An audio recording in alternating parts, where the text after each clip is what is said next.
மகளை ஒரு பாகம் வைத்தலுமே மற்றொருத்தி சலமுகத்தால் அவன் சடையில் பாயும் அது என்னேடி.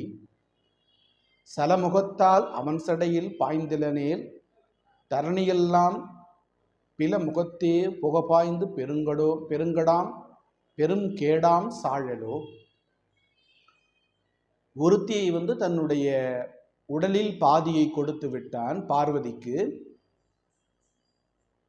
கங்கையை தன்னுடைய சடாமுடியின் மேலே அவன் வைத்ததற்கான காரணம் என்னடி என்று ஒரு பெண் கேட்பதாகவும், அதற்கு இன்னொரு பெண் சொல்லுகிறாள், எப்பொழுதுமே ஆண்களுக்கு பெண்கள் சிவன் சக்தியாக சேர்ந்திருந்தால்தான் உலகம் சிறப்பாக இயங்கும்.